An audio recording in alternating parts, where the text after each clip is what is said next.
fresher as this weather front pushes eastwards, introducing much fresher air. So a much more comfortable night for more western areas. Still temperatures in the 20s, though, across the southeast to start the day on Sunday. But this weather front will push eastwards through the day, introducing that fresher air more bodily across the UK through Sunday. So a day of sunny spells, a few showers around as well, and for everywhere it will be feeling much more pleasant with temperatures in the low 20s. Bye-bye. Today's outlook: cool, calm and completely horizontal. Boxed Aircon sponsors the weather on GB News.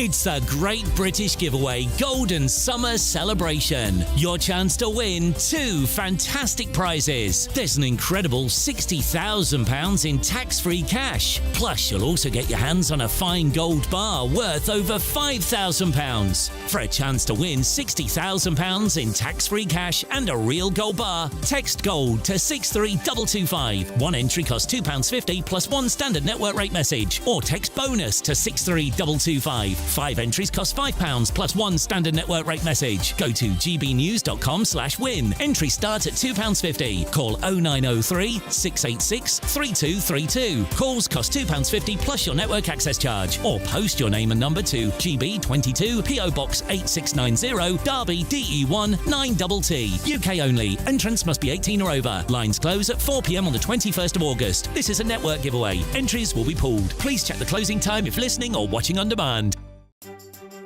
Some people enjoy lazy Sunday mornings, but not me. What's the truth of the matter? So that's a very live question. Would you support him if he waters down these plans? Before the spin sets in, I'll be getting to the truth. This is personal. No soft questions, no easy answers. It's one thing if the state has rules in this country. It's another thing whether the police and others actually police them. Setting the agenda and holding those in power to account. You can't really blame her if the system is set up this way. You will not want to miss it, trust me. The Camilla Tominey Show, Sundays from 9:30, only on GB News. You want to know what's really going on in the corridors of power? Labour don't know what to do with you half the time, and that makes you quite lethal in the chamber. Get behind the headlines with Chopper's political podcast. Join me, Christopher Hope, as I sit down with the great and the good of British politics. We'll see where this ruling takes us. These are the stories shaping our nation. Chopper's political podcast, available now on all platforms. Listen in and stay ahead. Join me, Nana Akweer, for an informative, interactive news programme with a difference. It's fun. No, he didn't say that, Dave. I'm so surprised. I think there's an element of truth to that. Join me from 3 p.m. every weekend, only on GB News, Britain's news channel.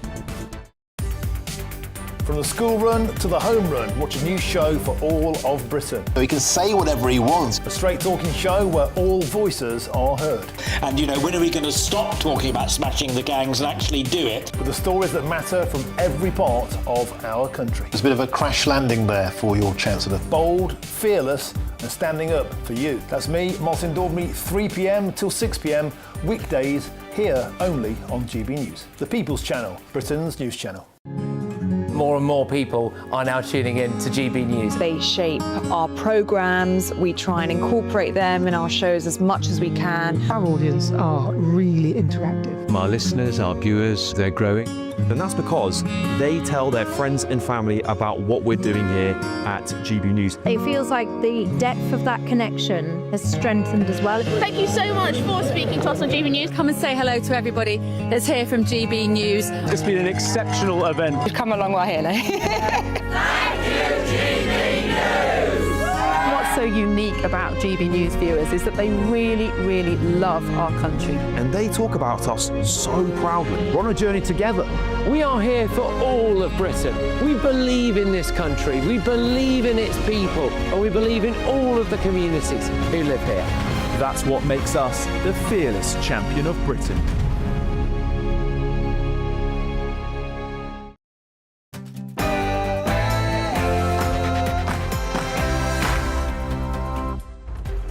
Very good morning to you. It is just gone 10 o'clock on Saturday, the 27th of June, live across the UK. This is, of course, Saturday Morning Live. Well, Britain comes together today to celebrate the men and women of our armed forces. Charlie Peters, our national reporter, is in Aldershot. Well, this is Armed Forces Day in Aldershot Garrison. 20,000 people expected to visit here as representatives from all three services put on a show. And it's also the 73rd anniversary of the outbreak of the Korean War, often dubbed the Forgotten War, not forgotten here today.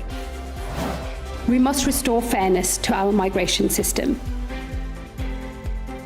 In other news, the government has said that migrants are exploiting human rights laws to avoid deportation. That comes as ministers are preparing fresh reforms to the asylum system. But with an Andy Burnham premiership on the horizon, will any of these policies even last? Some reports suggest that the Home Secretary has softened reforms in a bid to appease the next potential Prime Minister.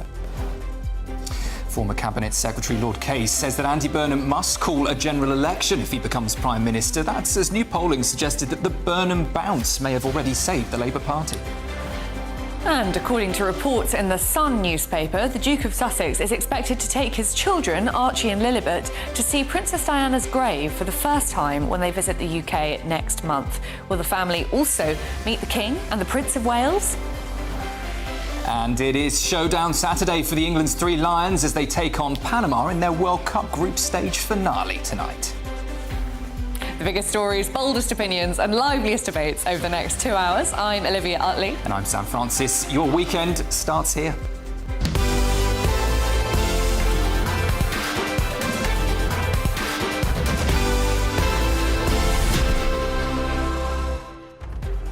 Your weekend starts here. That's quite presumptuous, isn't it? Well, no pressure, Olivia, but we've got to make it a good show. Also, I'd say the weekend started last night, at least. Yeah, I think that every single week. A bit depressing for weekends well into starting it. at 10 you were o'clock on yawning Saturday. about 3 hours ago. Anyway, snap election. Snap election. Yeah, I mean, I always love a general election. It's quite exciting. Of course you do. Contractually obliged. Contractually obliged to enjoy an election. Are we actually going to have one? Would Andy Burnham take that risk? I think he might. I really think he might. He thinks he's popular enough. The polls seem to suggest he is popular enough. And it would mean that he wouldn't be tied by that 2024 manifesto, which I think will mean that basically his premiership is exactly the same as Keir Starmer's, perhaps with a little more charm and charisma. Yeah, I mean, looking at the papers this morning, there is that poll in the Eye suggesting that he is just 1 percentage point above Reform in popularity ratings across a number of different measures, but it is wafer thin. I mean, it is touch and go, so it would be a real risk for him to call that election, but it would be an enormous risk, particularly with Labour's huge majority, but I think he might rather fancy the idea of it. We're also very pleased to hear that the heatwave is beginning to break. We both thought last night worse than I would say out of the 3 nights, last night was definitely the worst. Normally the fan is on 1. It was boosted to 4. So it was seriously hot. Anyway, don't forget we want to hear from you this morning. Love to hear what you think on all of our top stories. Send your views, post your comments, gbnews.com/your say. But before we do anything else, Sophia Wensler has all your news headlines.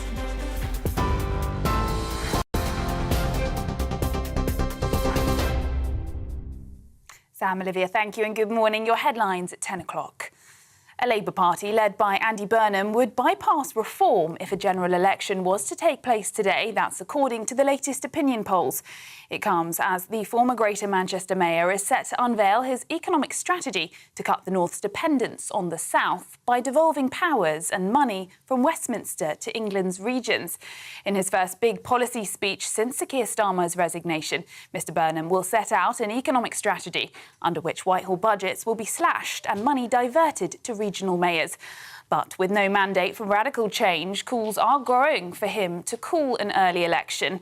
Lord Case has warned Mr Burnham to be honest and call for a general election or risk the same fate as the last 5 Prime Ministers.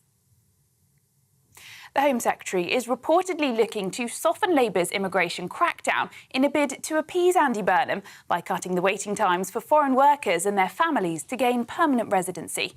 Shabana Mahmood has pledged to save the asylum system for generations to come as she outlined the opening of new safe routes for refugees from the autumn. The new plans would allow organisations like universities, community groups and businesses to sponsor refugees who applied to come to the UK, a model based on Canada's asylum system.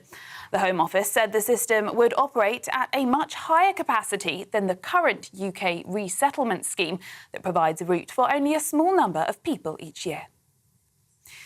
A new 4.9 magnitude earthquake struck off the northern coast of Venezuela yesterday afternoon, days after two deadly back-to-back earthquakes struck the country. Almost 1,000 people have been killed and more than 3,360 are injured. That's according to the latest official figures there. Buildings were flattened in the disaster on Wednesday, while rescue efforts are continuing today, with more than 50,000 people reported missing. The US military has conducted strikes on Iranian targets after President Trump accused Iran of foolish violation of its truce following an attack on a cargo ship in the Strait of Hormuz. US Central Command said it had struck missile and drone storage facilities in response to the attack on Thursday. Tehran said the cargo ship was attacked because it was using an unauthorized route to transit through the Gulf waterway.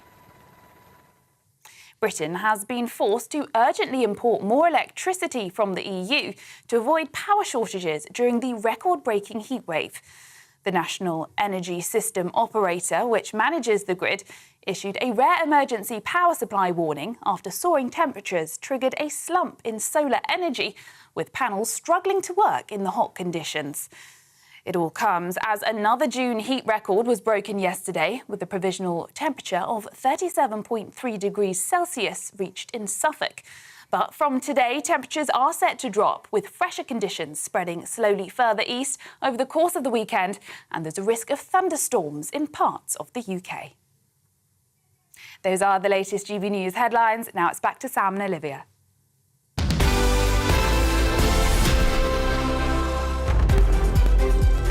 Thank you, Severe, and welcome back to Saturday Morning Live with Sam Francis and me, Olivia Utley.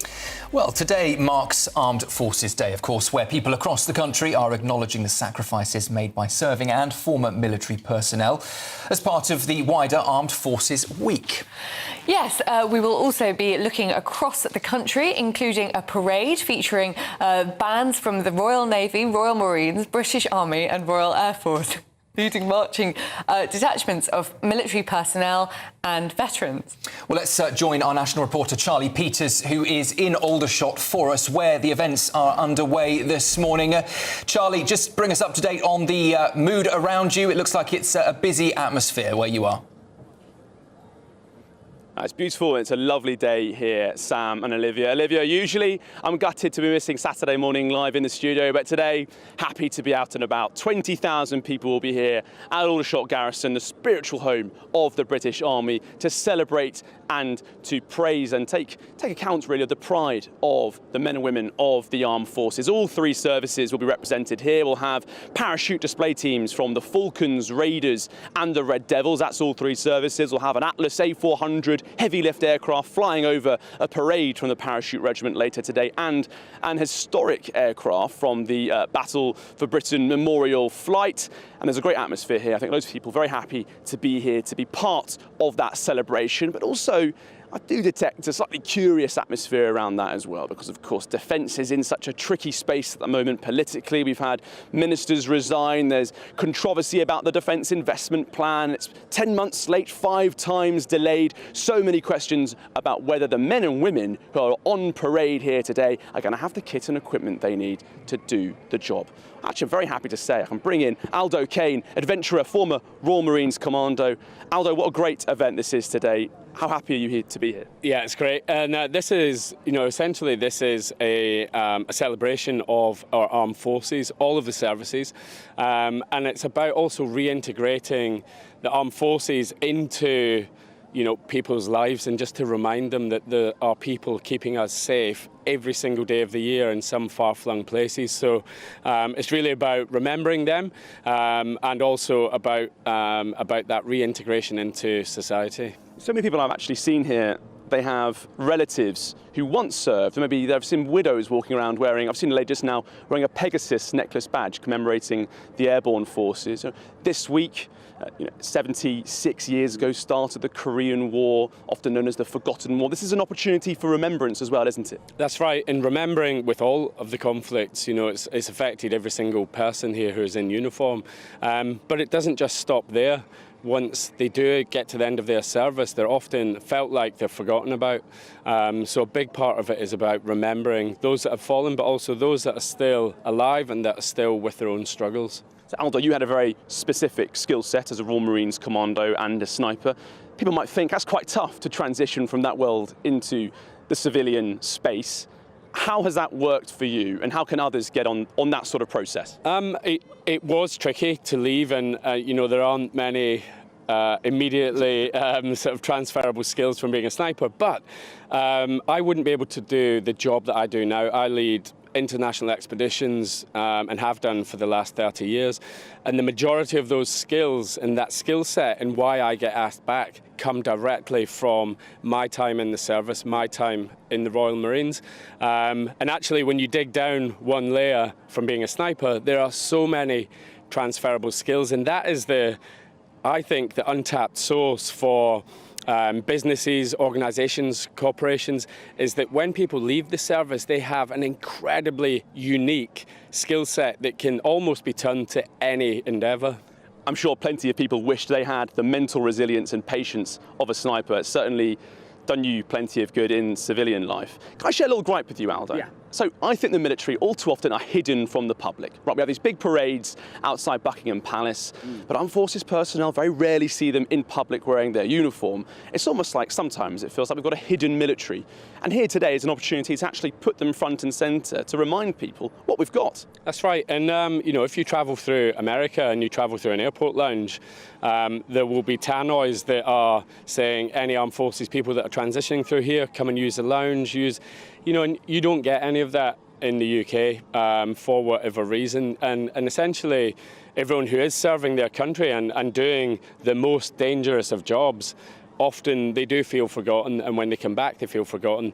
But having said that, all of the skills and days like this are about raising that awareness with the public. We are still here, we're still existing, and we're still keeping you safe. And I think that's the key point.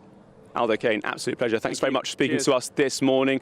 Well, there you have it, Sam and Olivia. This is an opportunity to commemorate, to remember, but also to reflect on the excellence being delivered today, and also to ask those tricky questions about the future. Will the armed services get the funding they need so that the men and women in uniform all around us today are properly equipped for the jobs that they are facing? Not just now, but the wars and fights and the conflicts of the future. Those are the big questions. We'll be putting them to the Defence Secretary later today. That's Dan Jarvis, of course. And also, Olivia and Sam, we've got this very curious announcement from the Conservatives today. They say that reservists should get tax-free payment for their first 30 days. I've spoken to a few regular service personnel here today, and obviously they're not allowed to speak to the media about permissions. They've all been quite cautious, but a few raised eyebrows about the fact that their reservist colleagues might get a bit more out of their pay packets for those first 30 days. The Conservatives say it's a good idea for expanding the reserves and also for recruiting new soldiers and getting them into the regular pipeline as well. Loads of discussions to take place today. We'll be with you throughout the programme. Well, thank you very much, Charlie, for that excellent report from Aldershot, and we look forward to hearing from Charlie lots more throughout the programme. But moving on for now, the government says migrants are exploiting human rights laws to avoid deportation. That's as the Home Secretary will introduce new legislation in the Commons next week. Shabana Mahmood is promising fresh rules to prevent abuse from legal protections, including Article 8 of the ECHR, which migrants are using, they say, to resist removals. But with an Andy Burnham premiership on the horizon, will any of these policies last? Some reports suggest that the Home Secretary is already softening reforms in a bid to appease the potential next Prime Minister by cutting the waiting times of foreign workers and their families to gain permanent residency. Well, let's speak now to the former editor of the Sunday Express, David Wooding. I mean, David, that is the big question, isn't it? These reforms are going to be put to the House of Commons next week, but we're in zombie territory now, zombie government territory. If there's a new Prime Minister in 3 weeks' time, can we expect these pretty hard-line immigration reforms from Shabana Mahmood ever to see the light of day? Well, yes. Morning, Olivia and Sam. We're in a sort of situation where we have two prime ministers. We have one sitting in number 10 who's going to be evicted within a few weeks, and another one sitting there to whom all MPs are trying to curry favour. It seems that the Home Secretary is slightly softening her stance on this, thinking that Andy Burnham will be more to the left. There is also suggestions that he will move her from that job and put her in number 11 as the Chancellor of the Exchequer. Of course, Ed Miliband thinks differently on that one. But yes, the MPs are not only softening their stances and showing a bit of leg, if you like, to Andy Burnham. Some of them are fighting like rats in a sack. That we had the incident a couple of days ago of Mike Tapp, the junior Home Office Minister, pre-announcing something without Shabana Mahmood's permission. She then went to the Prime Minister and asked for him to be sacked. And the Prime Minister, I'm talking about Keir Starmer now to avoid any confusion, said no, he won't sack him. But she's now stepped in and said he can't have any official Home Office documents without her permission. So there's a lot of fighting going on here to try and position themselves for the incoming Messiah, as he's being dubbed. David, just looking at these proposals from Shabana Mahmood specifically, is Labour trying to have it both ways? On the one hand, trying to voters sound tough on removals, reassuring the voting public, but also offering new legal routes, we're hearing, to reassure perhaps its own MPs and the Labour left? Yes, absolutely, Sam. There is. It's clear that if you ever listen to any of the outspoken Labour MPs during the Conservative years, they were absolutely 100% against a lot of the reforms which the Conservatives were bringing in to try and stop the votes. Instead of stopping the votes, Labour said they'd smash the gangs. And of course, very little has happened on that front that we've been able to see. But I think it's trying to do a balancing act here to appeal to the public by showing that they're still tough on migration, on especially illegal migration, but on the other hand, reaching out to those left-wing Labour MPs who all think migration isn't as big an issue as the rest of the general public do. I mean, the crux of Shabana Mahmood's reforms, which is going to lay before the House of Commons next week, is doubling the time that a migrant can claim indefinite leave to remain after being in this country from 5 years to 10.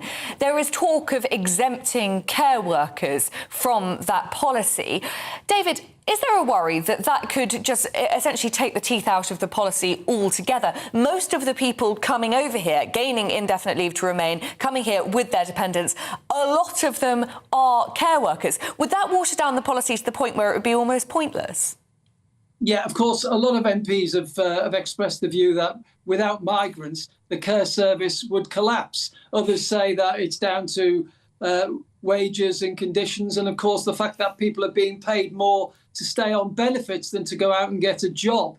But Andy Burnham himself has always, because as a former health secretary, was keen on bringing in a social care plan. I don't know whether you remember that when he was in government and when he was in opposition even. He said we needed a new social care structure. So perhaps by leaving the door open to more care workers, that Shabana Mahmood is thinking that might appeal a little more to Andy Burnham. Absolutely bizarre situation. All these ministers desperately trying to work out what the new Prime Minister thinks and what he wants in the hope that they'll get a position in his cabinet. David Wooding, thank you so much for speaking to us on Saturday Morning Live. Well, in response, Home Secretary Shabana Mahmood has said in a statement that Britain has always offered sanctuary to those fleeing war and persecution. But this system, she says, only survives if the public trusts that it is fair, controlled and not open to abuse. She carries on, I will open new legal routes for genuine refugees while closing loopholes that have too often been abused. My goal is simple, to ensure we have an asylum system not just for today, but for generations to come. Well, turning from that to your chance to be part of our brand new Great British giveaway. You could win a Golden Summer celebration of £60,000 in tax-free cash and a real gold bar worth £5,000. What you do with that, I do not know. You can keep it, you can give it to a loved one, or you can just send it to us. It's fine. Here's all the details. We're celebrating a golden summer with a terrific two-part Great British giveaway. First, you could win a sensational £60,000 in tax-free cash to spend however you like this year. What would you do with that? And that's not all, as you'll also win our most precious prize to date, a fine gold bar worth over £5,000. It's pure gold to own, trade or gift to a loved one and secure their financial future. So make sure you don't miss your chance to bank over £65,000 worth of prizes in our Golden Summer celebration. For a chance to win £60,000 in tax-free cash and a real gold bar, text GOLD to 63225. One entry costs £2.50 plus one standard network rate message, or text BONUS to 63225. 5 entries cost £5 plus one standard network rate message. Go to gbnews.com/win. Entry starts at £2.50. Call 0903 686 3232. Calls cost £2.50 plus your network access charge, or post your name and number to GB22 PO Box 8690 Derby DE1 9TT. UK only. Entrance must be 18 or over. Lines close at 4 p.m. on the 21st of August. This is a network giveaway. Entries will be pooled. Please check the closing time if listening or watching on demand. Good luck. Very best of luck. Well, still to come, according to reports in the Sun newspaper, the Duke of Sussex is expected to take his children, Archie and Lilibet, to see Princess Diana's grave for the first time when they visit the UK next month. We'll get the latest on that. But next, former Cabinet Secretary Lord Case says that Andy Burnham must call a general election if he becomes Prime Minister. That's as new polling suggests that the Burnham bounce may have already saved the Labour Party. I think that's a little premature. We will see. We'll be discussing that next and much, much more. This is Saturday Morning Live on GB News, Britain's news channel.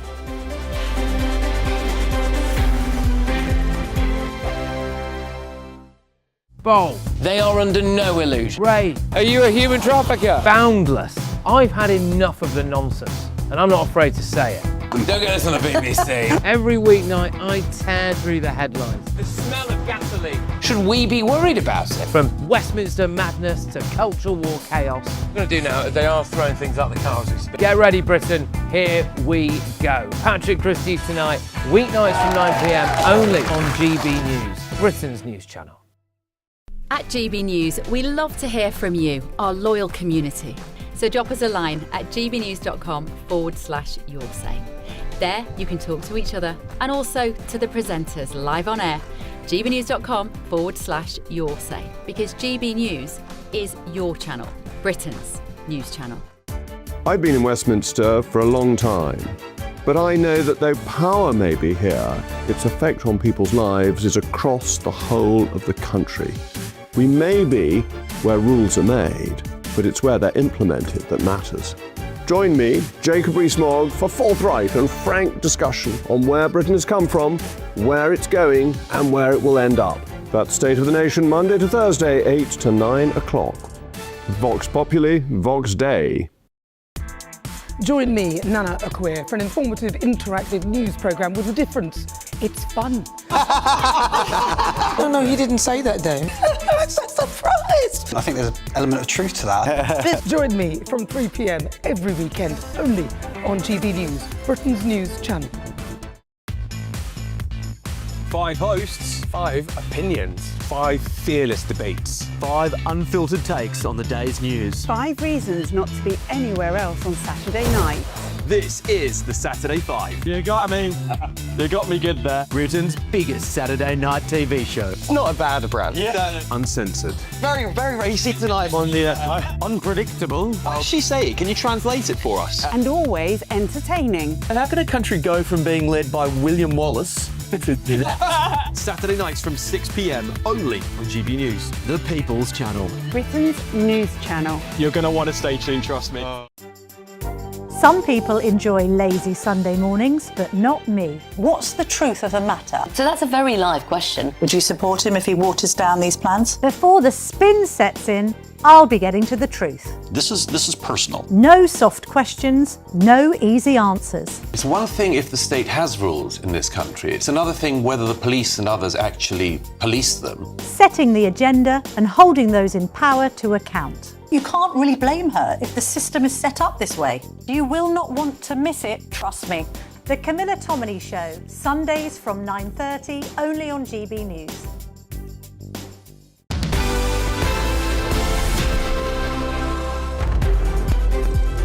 Now, to look through the top stories of today, we are delighted to be joined by political commentator Eve McQuillan and former Conservative advisor Lauren McKevitt.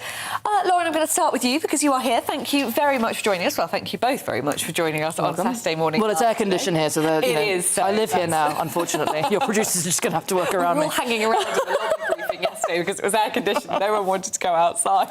Got lots of answers from the Prime Minister's spokesman. Burnham bounce in the papers today.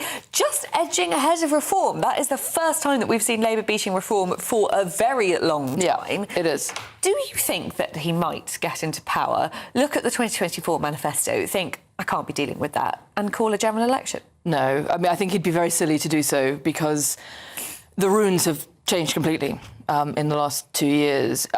There are rumours that Farage may be having a bit of a wobble. David Bull talking yesterday about whether or not there could be other leaders and maybe Farage needs a break, and which presumably means that David Bull is for the high jump relatively swiftly. But I think Burnham has an absolutely massive majority that he's inheriting from Keir Starmer. Keir Starmer had a massive majority and just didn't know what to do with it because he's got the political instincts of granite. So almost anybody with a political background is going to do better than Starmer did. And from a former advisor point of view, I'm delighted to see the return to career politicians coming back in because we might actually get some sensible government for a change. It'd be very, very nice. I think everyone who derides career politicians is foolish because this is the last thing you want. You don't want an amateur running the country. Thank you. I suppose we should say for the record that Keir Starmer isn't here to defend himself against the accusation that he has the political instincts of granite, and I'm sure he would push back hard against that. He's a bit harsh on granite, I suppose. Eve, just let's stick on this story then. Telegraph also running a similar story on the front page this morning. Lord Case among those who are saying there needs to be a snap election. Andy Burnham's got to call one. Yeah, I mean, so what Lord Case is saying, which is interesting, is that we need some honesty and some realistic politics from our politicians rather than what he calls cakeism, saying that you can have your cake and eat it and deliver everything. And so for Burnham to shift Labour policy dramatically, yes, he needs to have a general election to make that happen. But is he going to have a general election? If I were a Labour MP who won unexpectedly last time, I would be pretty grumpy to find out Burnham was planning a general election. And I don't think he will do it unless he's got the buy-in from the party, and that's not going to happen anytime soon. Plus, I think this is a spectacularly civil service approach from Simon Case. The idea that we need a little bit of honesty in politics and therefore we're going to have an election, one of the most dishonest periods in politics possible. The whole adage that you govern in, you campaign in poetry and you govern in prose. It's because no politician in the last 30 years, realistically, has been willing to tell the truth to voters on the doorstep, which is you want too much from the state, it costs too much, you're not paying enough tax to pay for it, we're not bringing enough money into the economy corporate-wise to pay for it, you're going to have a cut in your services. And absolutely nobody wants to stand on a doorstep and tell any generation that. And every single generation in this country has a different want from the state that's currently going underfinanced. If I were Andy Burnham, I would certainly not call a general election. No, I'd stick rather than twist at this point. Absolutely. I love a general election, but not. But it does get to be awkward for him for quite some time because quite so many of his ministers and his backbenchers were so profoundly online during their opposition era, yelling at us as Conservatives every time we shifted leader about how there needs to be a general election. And now Burnham himself, I think. Now we get to throw that all back at them, which is going to be tremendous fun for us for several months. Let's leave Burnham for a moment. We'll bounce back to him later today. But I haven't seen this one, in fact. But Lauren, you've dropped a note here that the Polish government have told its citizens to cash in on Britain's benefits before they return home. That on the Telegraph this morning. Yeah, this is something that you don't anticipate one of your allied nations to be advising its citizens who live here to do. It is, in fact, I think, that's my understanding from this morning, it's perfectly legal. This is advice that says that if you're planning to return home to Poland, look for job seekers allowance in the UK for a couple of months before you return home while you look for a job while you're based here, rather than coming home to Poland and claiming job seekers allowance in Poland before as you look for a job, or whatever the equivalent is. And what I think really upsets me about this week the Polish foreign minister has given a big interview in the English language talking about our inability to finance our defence forces and how much of an insecure ally that makes us. And Poland is trying to have it with both hands here, which I think is slightly unfortunate timing. Eve, what do you make of that? So I think it's a bit cheeky, if I'm honest. A little cheeky. I do think it's a little cheeky. It is, to be fair, it's people who have contributed, so it's the contributory amount of job seekers allowance that they can get, but it is a bit cheeky. And you could say, if people are unemployed in Poland and they're Polish citizens, they are the responsibility of the Polish But it reads less about unemployment. It reads more about you contributed to the state. You're not likely to now retire there. Draw down before you leave. Which is not in keeping with the spirit of how we supply the state in this country. It's not holding it for you to then withdraw it if you choose to go later on. If you're going to have that conversation, let's have a conversation about how the national insurance doesn't actually finance your pension anymore. Let's have a conversation about how the tax system finances education, even if you put your child in private education. Let's talk about how the NHS is financed by your taxes, even if you choose private health insurance. That's not how we do it in this country. No, because we all pay in and then we get public services whether or not we need to use them. Well, that second half doesn't necessarily show up quite as often as it should do. Well, we do pay in, we don't necessarily get the services. We are meant to get the public services. Generally, we do get public services, to be fair. Maybe they're not as good as we want them to be, but we do get the public services. So I agree, it is a bit cheeky, but it's not quite as bad as what the Telegraph is reporting. Well, Eve, Lauren, thank you so much, and we will be joining them again a little later in the show. On that, a Polish government spokesperson, we must say, has said in a statement that individual decisions to migrate back to Poland are based on grounds other than the possibility to receive a job seeker's allowance, including the one available under the EU-UK withdrawal agreement to the eligible EU citizens who have lawfully paid insurance contributions during employment here.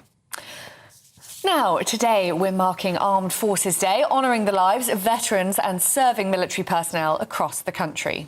Our next guest has a very special story. His son, Lance Corporal James Ashworth, was posthumously awarded the Victoria Cross. Dwayne Ashworth joins us now. He runs a holiday centre for veterans and their families and is at the start of an Armed Forces Day parade this morning. Very good to see you again this morning, Dwayne. We briefly crossed paths the other weekend at Trooping the Colour, but just share where you are and what's going on. So this morning we're at Lowestoft. We're at the Armed Forces Day, which is about to commence in about 25 minutes with a drumhead service. We've got lots of military charities and organisations here trying to raise funds and support our armed forces. Dwayne, when you are involved in a parade like you are today, and of course this broader week remembering veterans and servicemen and women, what do you want them to remember about military families such as yourself? It's really about our service and what we did in the past, remembering our friends, our family members who put up with us while we was doing what we was doing. And this weekend celebration is really about the past, present and future.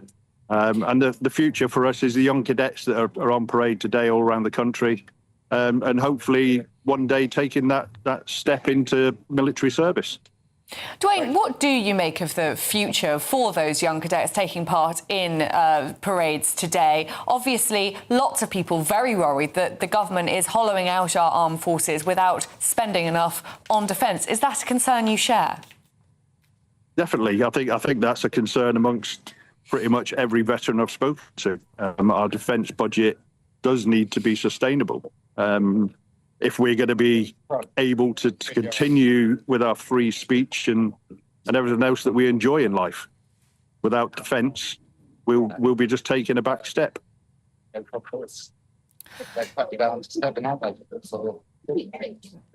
Dwayne, on your charity as well, it wouldn't be right not to mention it at a day like today. Just explain a little bit more about Kitchener's in Lowestoft. You offer breaks and respite to serving personnel and veterans too. Just share a bit more about that. Yeah, so we run a charity. My wife and I run a charity called the Lord Kitchener Memorial Holiday Centre, and we've been providing respite holidays and discounted breaks to veterans of all three services since 1919. But the plight that we have at the moment is the building is 180 years old, and it's needing some major work doing on it. And for us to go to the next level, to get them major works done, we need to seriously raise some money. And our big project for the next couple of years is going to be converting one of our floors into a fully accessible self-catering holiday flat for families with a disabled veteran, with a separate annex for a carer if they're required to stay with the family. And we can only do that with funds that we raise ourselves. We don't get any major funding from any of the armed forces or the government. So we do have to work hard at events like today to try and raise as much money as possible. One of the easiest way to donate to us is to go to our webpage, www.kitchenerslowestoft.co.uk. Go to our fundraising page, and there's lots of different platforms there where you can donate to our 1 in a Million campaign, which we're trying to encourage 1 million people to donate £1, which sounds very easy. But like we all know, that £1 is important to everybody in today's current climate. Hopefully, Andy Burnham might make a difference and free up some money for everybody. Well, Dwayne, it sounds like a really fantastic initiative, and it was wonderful seeing some of the pictures of veterans enjoying their holidays, all thanks to you and the people who are donating to your charity. We will make sure that donating address is up on our website. I think GB News viewers have been very helpful before, and I very much hope that they will be again. Just finally, Dwayne, before you go, can you tell us a little about what inspired you to set up this charity? Because you personally have been very touched by war. Yeah, well, it was. I obviously didn't set it up because in 1919 I was nowhere near around.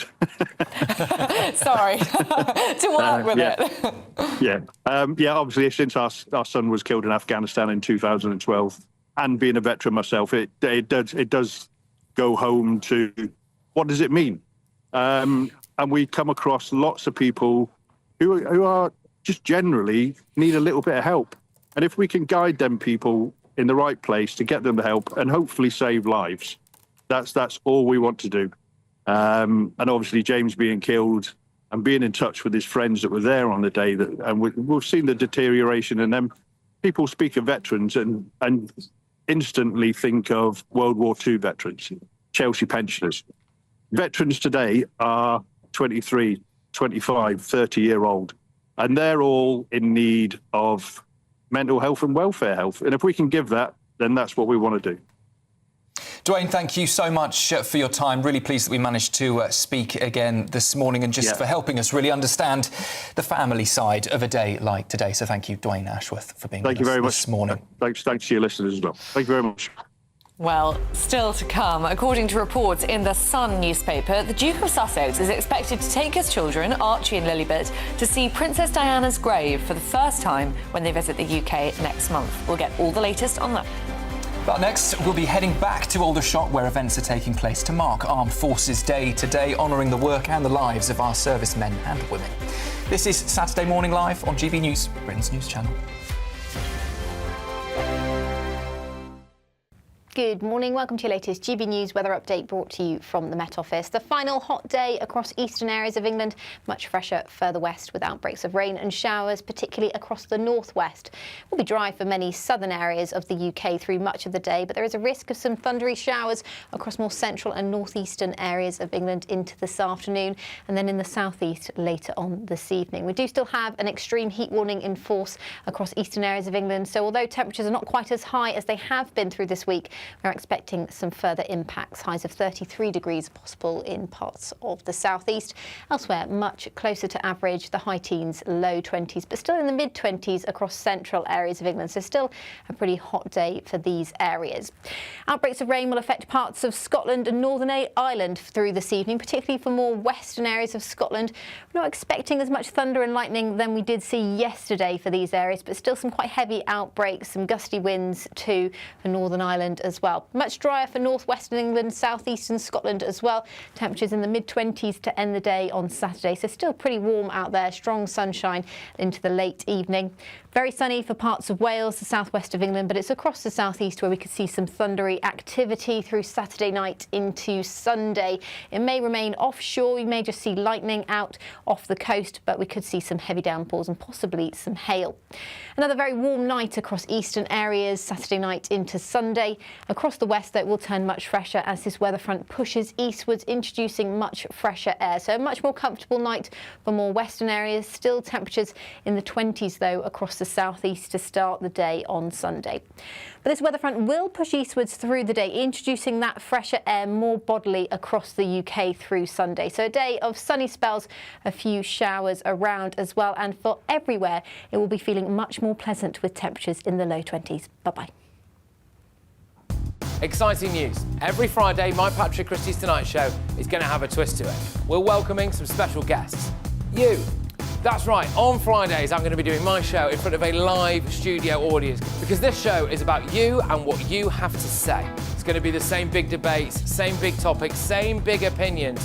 But every Friday night at 9 p.m, you are invited to come on down to Patrick Christie's Tonight to be a part of the action. Only on GB News, the People's Channel, Britain's news channel.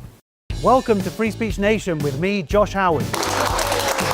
This is the show where each week we see what's happening in the world of culture, current affairs and politics. First we'll say, welcome to the UK. Oh, thank you. And we're not afraid to use our free speech so that you can use yours. It's not controversial in the slightest to anyone who hasn't lost their mind. Free Speech Nation, Sunday nights at 7 p.m. Only on GB News, the People's Channel, Britain's news channel.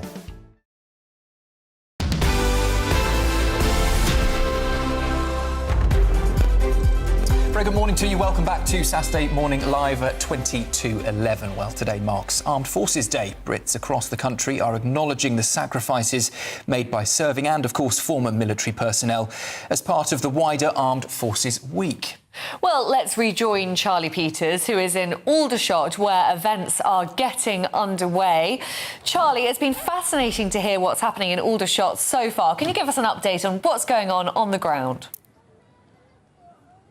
Hi again, you two, and welcome back, everyone, to Aldershot Garrison. 20,000 people are here today to see all three services in action as part of the Armed Forces. We'll have parachute display teams from the Falcons, the Raiders and the Red Devils. We're going to have a fly past from the heavy lift A400 Atlas aircraft and also a parade from the Parachute Regiment and the Royal Navy. You've even got a diver on display here in a specially configured tank. So it's all going on here. I'll get you a clip of that later. But also, many special guests here to support the Armed Forces, and I'm very happy to say, joined now by Bruce Dickinson, lead singer for Iron Maiden and honorary group captain in the Royal Air Force. Not a bad title that, is it, Bruce? How are you doing today? It's a lot of syllables for something that really I just try and help out, you know.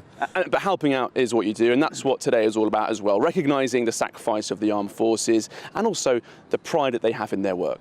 Yeah, I mean, my family go back to the Second World War. My great uncle was in 200 Squadron hunting submarines. My uncle was in the Royal Air Force. My dad was in the Royal Signals. My cousin was a helicopter pilot in the Royal Marines. So, I mean, I'm surrounded by it. And I did 4 years in the Army Cadets, which was absolutely brilliant when I was a kid. Joined the TA for a year and then became a rock star, as you do. But, you know, so that's where my thing comes in. And obviously, when I got a job as a pilot, and I was just, for 17 years, I did 7,000 hours of airline flying. So not just flying Iron Maiden around, the best passengers I ever flew around were the Royal Air Force Regiment. And I took them back from Akrotiri, back to their original base in RAF Wittering. And it was an amazing journey. And we had an airplane based at my airline I worked for. We had an airplane based at Bryce Norton, and honestly, the best passengers in the world are soldiers. And you know that they've done great stuff and dangerous stuff, and they come back, and even if they've lost people, which the RAF regiment had on that occasion, you would never know. You know, the morale is so high, you know. A tremendous honour to pilot and to support armed forces personnel returning from Afghanistan, I think it was on that occasion, via Cyprus. Yeah. And you're speaking about the cadets as well. I just want to talk about that, because there are lots of cadets here as well, Bruce, potentially looking at a career in the armed forces. This is a great opportunity for them to see the future as well. Yeah, it is. I mean, the cadet forces, I think, about 30,000 strong at the moment, and the intention is to try and double that. Because the wider the base of the pyramid, the higher the apex, and I think just being a cadet, it's just brilliant, because you learn self-reliance, you learn discipline, and you learn to always have your back, always have the back of the guy in front of you. That's the one thing in the military. Somebody's always got your back, and in life outside, it's not true. A lot of the time, life outside is some people are trying to stab you in the back. Yeah. But in the military, it's not the case. It's like, if I was going to be stuck in a bunker, I'd want to be in it with any of these people here today.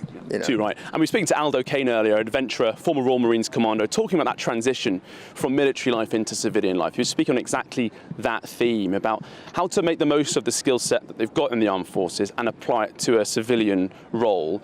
Do you think also this is a great opportunity for the rest of the general public to meet the armed forces, who are often, I think, a bit hidden away from public view? Yeah, well, the irony of it is that there are internal threats to this country, terrorism, all that sort of stuff.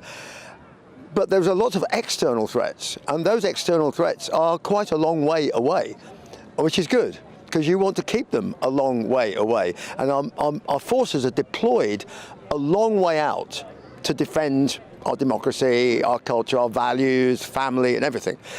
So it's not quite like, the Second World War, when the enemy was on the doorstep. No, it's far away now. So you don't see the military. Then we're not very present, in everyday life. You don't see people in uniform walking around doing the shopping in Waitrose, Yes. And I personally, I think it's a shame, because I think it should just be, you should not be afraid to be seen in public wearing a uniform, Brilliant. Well, Bruce Dickinson, thank you very much for your time. Rock star with Iron Maiden, pilot, honorary group captain, but I think perhaps most importantly, former Army reservist. So Bruce, thanks very much for your time. We're here all day at Armed Forces Day. Stay tuned throughout the day on GB News. Charlie, thank you very much. Bruce, too, thank you for your time this morning. We'll be back with you later, but still to come. According to reports in the Sun newspaper, the Duke of Sussex is expected to take his children, Archie and Lilibet, to see Princess Diana's grave for the first time when they visit the UK next month.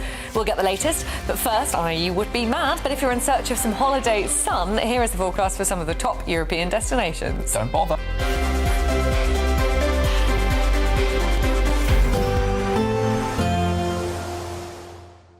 I forecast a perfect holiday in the sun. Weather looking good then? For sure, and no worries about our travel insurance. All Clear Travel Insurance sponsors GB News Travel Destinations forecast. The very hot weather in Western Europe pushes eastwards through this weekend. Sunny and warm for many other areas of Europe throughout this weekend. Highs of 28 degrees in Tenerife on Sunday. There's a risk of heavy rain and thunderstorms moving up across parts of Spain as well as France. Over the Alps as well, a risk of thundery downpours, and it will turn very hot across parts of Italy in particular through Sunday. But here's your outlook. It remains very sunny for many areas. Temperatures in the low to high 30s. Have a good day. All Clear Travel Insurance sponsors GB News Travel Destinations forecast.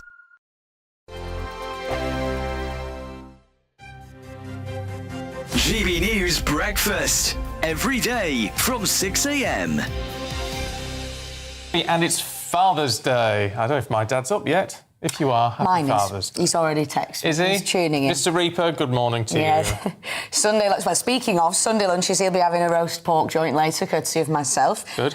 Cards and gifts are a big part of the day, of course, but it's also important to remember that there is more to it than that. Yeah, because it's not just about one day, is it? Actually, it's like, what do dads do? And healthy fathers, a healthy sort of father-son, father-daughter relationship builds strong families, builds strong communities and helps build a strong country, actually. Well, that is why mentoring the next generation matters more than ever. So take a little extra time today. Make sure you do, to appreciate not just the fathers or the grandfathers or the uncles out there, but any strong father figure that you may have. GB News, the People's Channel. GB News Breakfast, every day from 6 a.m. Welcome back to Breakfast, 25 minutes past 6. And breaking news this morning, the TV presenter Jeremy Clarkson has revealed that he's been diagnosed with aggressive prostate cancer in an emotional video. In the scenes, he's telling his co-stars Caleb Cooper and Charlie Ireland, his land agent and his farm manager, and they're both devastated, as you can imagine. You know, it's a huge bombshell to drop on them. He's only 66. He's made no secrets that he's maybe not lived the healthiest lifestyle. After the heart problems, he bemoans having to eat Greek yogurt and kale and whatnot. But following this, I think he's going to have a complete lifestyle overhaul even further, and just fingers crossed the treatment proves effective. GB News, the People's Channel. Good afternoon, Britain. Weekdays from midday. Hello there, Emily and Tom. Yes, some breaking news in the last few moments from Kensington Palace regarding our future king, Prince George of Wales, the oldest son of the Prince and Princess of Wales. The short statement from Kensington Palace reads, Kensington Palace can confirm that Prince George will attend Eton College in September. That news just coming in from the royal household in the last few moments. This clearly is, well, perhaps not surprising news for those in royal circles. Eton College, the most prestigious school, arguably in the country, educating 20 prime ministers and, of course, Prince George's own father and uncle, Prince William and Prince Harry, as well as 2 Dukes of Gloucester, the Duke of Kent and Prince Michael of Kent as well. So that confirmation just coming in from Kensington Palace, £63,000 a year it costs to send a child to Eton College. GB News, the People's Channel.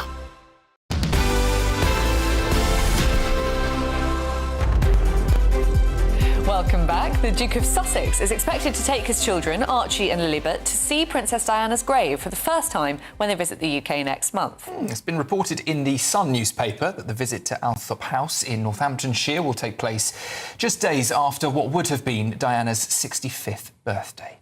Well, royal commentator Richard Fitzwilliams joins us now. Richard, this is the first time, isn't it, that the whole family will be coming to the UK. They've accepted an invitation to stay in royal accommodation. Is there some thawing in the relationship between the king and his son? Well, this would appear to be the case. I mean, obviously, if they are staying, and this has now been confirmed, in a royal palace or royal accommodation, King Charles will have arranged this and been behind it, and very clearly Harry will have been satisfied on the issue of security, which, as you know, has been a major stumbling block to any form of reconciliation. There's no question that if they were, for example, to visit Diana's grave at Althorp, as reported in The Sun, I mean, it would make perfect sense because it's such an important part of Archie and Lily's heritage. They haven't been. In fact, Lily was 1 4 years ago when they were, as a family, they were last in Britain. But there are a multitude of questions about what the Sussexes' intentions are with this trip. Clearly, a visit to Diana's grave in Althorp will be something very, very high on as a priority, because we know how traumatized Harry was by her death. He was, according to his memoir, in denial. And I think that this clearly, especially as he gets on so well with his uncle, Earl Spencer, and also his aunts, Lady Sarah and Lady Jane, they supported him, of course, when Invictus held the 10th anniversary service at St. Paul's. So I would definitely think that this will come off. Richard, is there a risk, though, of perhaps being a little bit too cynical about this visit? Whatever the wider story is between Harry and Meghan and the royal family, this is still, as you say, a son visiting his mother's grave with her now grandchildren. Yes, absolutely. And of course, visiting again because he saw King Charles last September, and indeed also previously when he heard he had cancer. I mean, clearly, it's important for Harry to meet his father again, and also, of course, for Archie and Lily, because it's been a very long time, and we know that the king wants to see his grandchildren again. There is, however, clearly a problem, and that problem is linked to trust and the rift that the royal family and the Sussexes. I mean, in the Daily Mail, there's a report today that part of the intention behind it is to try a half in, half out, which is a situation that Queen Elizabeth wouldn't allow, but that they wouldn't do any commercial activities in the United Kingdom. Absolutely. Richard, I'm afraid we're going to have to leave it there because we're just coming to the end of the hour, but thank you so much for joining us. It's been really, really interesting to see how that visit goes, and we'll definitely get you back on. Well, we've got lots more to come on Saturday Morning Live, including more of today's top stories and a spectacular parade for the armed forces fly past. Don't go anywhere. This is Saturday Morning Live.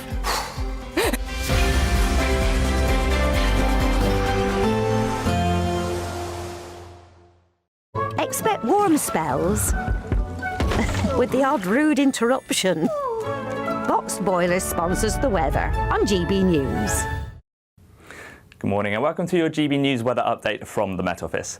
After 3 consecutive days of record-breaking temperatures, today is going to be the last day of the very hot weather, and we will start to see some fresher conditions as we go through the weekend. We've still got high pressure over the UK, especially across the southeast, where we will see those highest temperatures, but we do have these weather fronts out towards the west, which is bringing some cloud and some rain across Northern Ireland and parts of Western Scotland. But for the rest of England and Wales, plenty of sunshine and still got some hot to even very hot temperatures through this afternoon. Still have that amber heat warning across the southeast, so although temperatures are slightly down on the last few days, it is still a very hot day with temperatures around 32, possibly even 33 degrees by the afternoon. As we go through this afternoon and evening, those showers do continue across western Scotland. Some may be heavy, probably not as thundery as what we saw a couple of days ago. And across Northern Ireland, we have this band of heavy showers, which may just cause a few accumulations in a few spots by the late evening. For the rest of England and Wales, it is quite sunny, but we do need to keep an eye on these showers across East Anglia. They are likely to bring some thundery conditions and some heavy downpours, so do want to keep a close eye on them through the evening.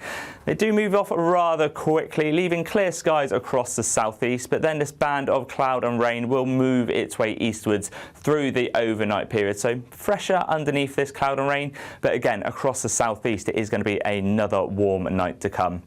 Temperatures still around at those 20 degrees, so still quite a sticky and muggy night, but the last one we hope for the coming days. And now as we go through Sunday, that band of rain does start to fizzle out. It does turn patchy and becomes a bit more of a cloudy feature as it moves its way eastwards, but it will break up and it will turn into a more typical summer's day. Temperatures still above average, but much fresher around those mid-20s. Expect warm spells with the odd rude interruption. Boxed Boilers sponsors the weather on GB News. We're celebrating a golden summer with a terrific 2-part Great British giveaway. First, you could win a sensational £60,000 in tax-free cash. And that's not all, as you'll also win our most precious prize to date, a fine gold bar worth over £5,000. For a chance to win, text GOLD to 63225. One entry costs £2.50 plus one standard network rate message. Or text BONUS to 63225. 5 entries cost £5 plus one standard network rate message. Go to gbnews.com/win. Entry start at £2.50. Call 0903 686 3232. Calls cost £2.50 plus your network access charge. Or post your name and number to GB22 PO Box 8690 Derby DE1 9TT. UK only. Entrance must be 18 or over. Lines close at 4 p.m. on the 21st of August. This is a network giveaway. Entries will be pooled. Please check the closing time if listening or watching on demand. Good luck. Breaking news, live updates, stories that matter. From the heart of the GB newsroom to every corner of Britain, with our team of dedicated journalists across the UK. GB News bulletins are there to deliver the latest news that matters to you. Bulletins on GB News, the People's Channel, Britain's news channel. Hi, I'm Michelle Dewberry, and my show is your opportunity to cut through all the noise and dive in headfirst to some robust debates. Ideas clash. Situation, No, isn't it? no, Because the failure is you're deliberately avoiding my point. Nothing's held back, And if you think this is the end of it, wait for more. and we do not shy away from the difficult stuff. Sometimes I want to shake people and say, if only you understood. So join me on Jubes & Co. weeknights at 6 p.m. only on GB News, Britain's news channel. 5 hosts, 5 opinions, 5 fearless debates, 5 unfiltered takes on the day's news. 5 reasons not to be anywhere else on Saturday night. This is the Saturday 5. You got me good there. Britain's biggest Saturday night TV show. It's not a bad brand. Yeah. Uncensored. Very, very racy tonight. On the unpredictable. What does she say? Can you translate it for us? And always entertaining. And how can a country go from being led by William Wallace Saturday nights from 6 p.m. only on GB News, the People's Channel. Britain's news channel. You're going to want to stay tuned, trust me. I've been in Westminster for a long time, but I know that though power may be here, its effect on people's lives is across the whole of the country. We may be where rules are made, but it's where they're implemented that matters. Join me, Jacob Rees-Mogg, for forthright and frank discussion on where Britain has come from, where it's going, and where it will end up. That's State of the Nation, Monday to Thursday, 8 to 9 o'clock. Vox Populi, Vox Dei.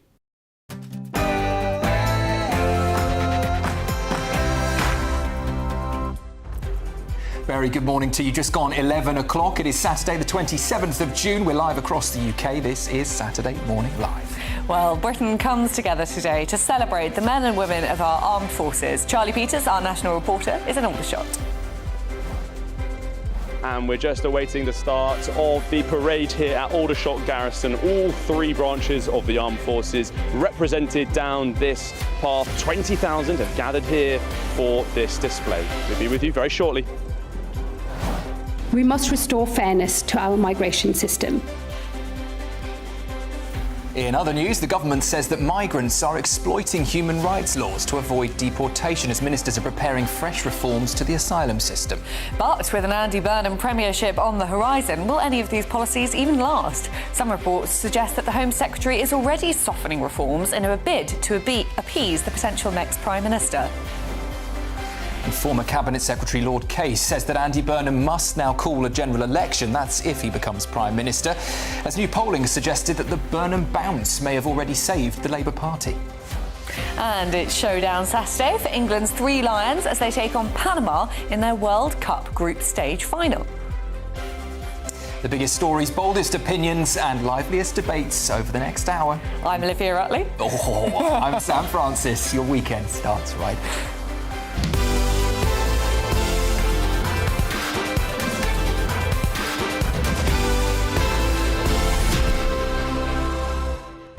Well, we always want to hear from you throughout this show, so please do send in your views and comments by visiting gbnews.com/yoursay.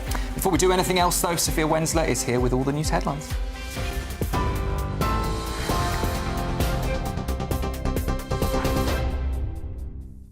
Sam, Olivia, thank you. Good morning. It's just gone 11 o'clock. These are your headlines. A Labour Party led by Andy Burnham would bypass reform if a general election was to take place today. That's according to the latest opinion polls. It comes as the former Greater Manchester Mayor is set to unveil his economic strategy to cut the North's dependence on the South by devolving powers and money from Westminster to England's regions. But with no mandate for radical change, calls are growing for him to call an early election. The Home Secretary, meanwhile, is reportedly looking to soften Labour's immigration crackdown in a bid to appease Andy Burnham by cutting the waiting time for foreign workers and their families to gain permanent residency.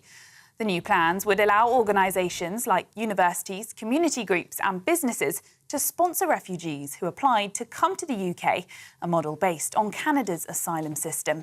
The Home Office said the system would operate at a much higher capacity than the current UK resettlement scheme that provides a route for only a small number of people each year. A new 4.9 magnitude earthquake has struck off the northern coast of Venezuela yesterday afternoon, days after 2 deadly back-to-back earthquakes struck the country. Almost 1,000 people have been killed and more than 3,360 are injured, according to the latest official figures. Buildings were flattened in the disaster on Wednesday, while rescue efforts are continuing today, with more than 50,000 people still reported missing. The US military has conducted strikes on Iranian targets after President Trump accused Iran of foolish violations of its truce following an attack on a cargo ship in the Strait of Hormuz. US Central Command said it had struck missile and drone storage facilities in response to the attack on Thursday. Tehran, though, said the cargo ship was attacked because it was using an unauthorized route to transit through the Gulf waterway. Those are the latest GB News headlines. Now it's back to Sam and Olivia.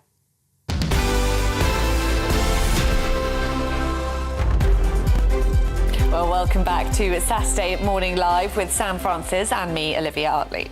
Today, as we have already mentioned, marks Armed Forces Day, where Brits across the country are acknowledging the sacrifices made by serving and former military personnel as part of the wider Armed Forces Week. Well, let's join Charlie Peters, who is in Aldershot, where events are underway. Charlie, this looks fantastic. The parade is taking off. What can you tell us? That's right. Good morning. Welcome back to Aldershot Garrison, where we're seeing the Royal Navy's ceremonial parade and an Atlas A400 just flying above us now, going down this space, led by the band of the Royal Marines. And there is that beautiful Atlas above us now. There it is in the shot for you. It is the heavy lift aircraft of the Royal Air Force. And now we're seeing contingents of the Royal Marines on the march past here as part of this parade. Armed Forces Day, we are expecting some 20,000 people here, and in the distance ahead of us we can see the Chief of the Defence Staff, Sir Richard Knighton, Dan Jarvis, the Secretary of State for Defence, and the Lord Lieutenant for the region as well. Well, as you've just seen, the Atlas fly past, the band of the Royal Marines, the Royal Navy State Ceremonial, and the Royal Marines themselves on parade. Those are, of course, the most senior members of the Armed Forces, the Royal Navy being the senior service, getting pride of place in this parade. We're now waiting for the next contingent of this parade, and in the pictures as we just pan to the left, you are seeing the band of the Irish Guards marching towards us in their gorgeous scarlet state ceremonial uniforms. Obviously iconic sight outside Buckingham Palace and other ceremonial duties. Some of those ceremonial duties this week cancelled due to the heat wave, but not here down at Aldershot Garrison, where we're seeing those members of the Armed Forces parading in their splendour as we might expect. Let's just listen in to the band of the Irish Guards as they come past us.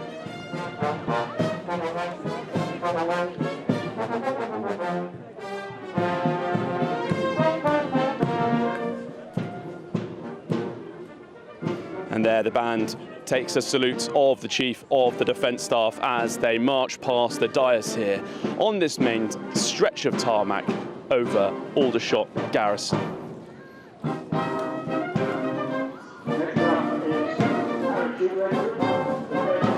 And there are the iconic green plumes in the bearskins of the band of the Irish Guards as they march past us. And behind them we have the Parachute Regiment, the elite airborne infantry of the British Army. This is the 3rd Battalion of the Parachute Regiment marching past us. And behind them, members of the Royal Artillery, the gunners here, bayonets fixed, eyes front, marching past. Go on, lads, is the crowd behind me. And we have now some Royal Engineers here. On the front left, we're seeing a Commando engineer with his Commando green beret, and the Queen's own logistics, Gurkha's logistics there, marching with them too. More Gurkhas now marching past from the Royal Logistic Corps. And then there's the iconic and rather fearsome red of the Royal Military Police. Most Armed Forces personnel don't like to see these boys and girls marching past them, but today they're on pristine display on parade. And behind the members of Defence Medical Services, rebranded recently, the Royal Army Medical Corps, bringing in dentists and vets all under one cap badge, and they just march past us now with a member of the Airborne Forces behind them leading that parade. Well, right, let's turn back to the main part of the parade. As more come past us now, we're seeing members of the Royal Military Police line this section along with the police as they approach the dignitaries. As the most senior member of the armed forces here takes the salute. This is, of course, a tricky moment for the armed forces. There are much concern about the defence investment plan. It's 10 months late, it's been delayed 5 times. But here, the armed forces are getting an opportunity to demonstrate what they are known for, pride and performance. This is the British Armed Forces in half of its role, the ceremonial excellence for which it is renowned around the world. And here we have the band of the Royal Air Force Regiment. The Royal Air Force Regiment, of course, being the ground defence component of the Royal Air Force, protecting airfields and air-based interests around the world. And the Royal Air Force Regiment has been absolutely central to recent British military success in the Middle East, shooting down Iranian drones that threaten Britain and its interests in some high-stress, very sensitive environments in the Middle East. Well, they get to shoot down drones and they also get to put on a bit of a display. Let's listen in.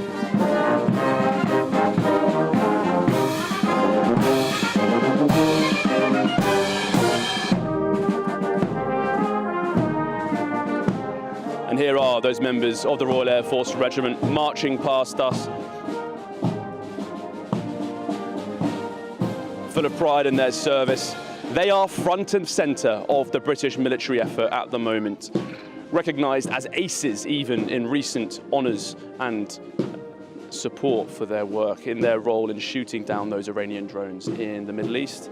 And they've got pride of place here in the parade, a central section taking the salute from Sir Richard Knighton, the Chief of the Defence Staff.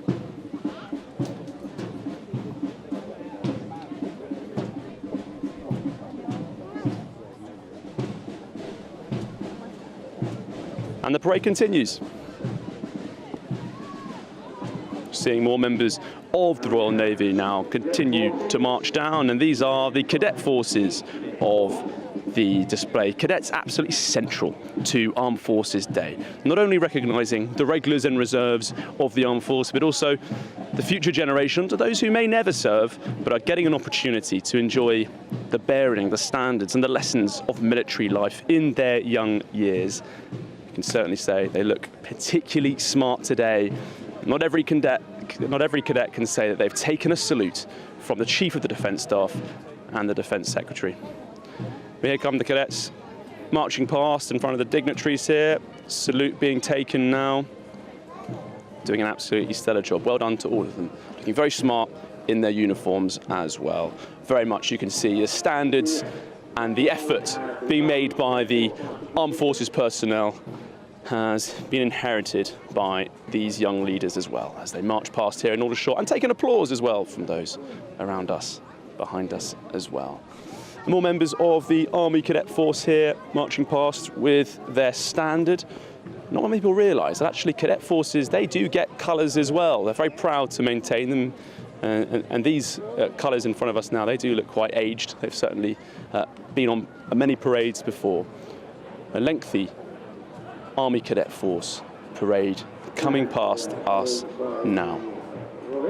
And they're also followed by the Royal Air Force Cadets, so very much in keeping with the 3 branches of the Armed Forces in their order of seniority. The Navy, the Army and the Royal Air Force, all members of the Armed Forces, represent both in the regular and reserve and also in the cadets. Eyes front from these cadets as they march past, again, also just like their naval colleagues, taking a salute from the Chief of the Defence Staff.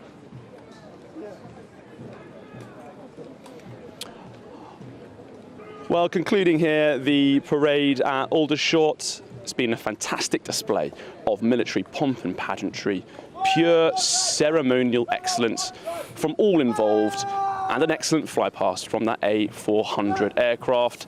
So Richard Knighton and Dan Jarvis in the distance. We'll be speaking to the Defence Secretary shortly. Back to you in the studio. Speak.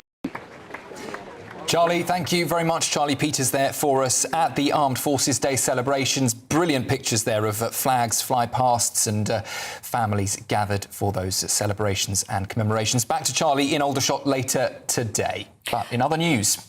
Today, the government says migrants are exploiting human rights laws to avoid deportation. That's as the Home Secretary will introduce new legislation in the Commons next week. Shabana Mahmood is promising fresh rules to prevent abuse of legal protections, including Article 8 of the ECHR, which migrants, they say, are using to resist removals.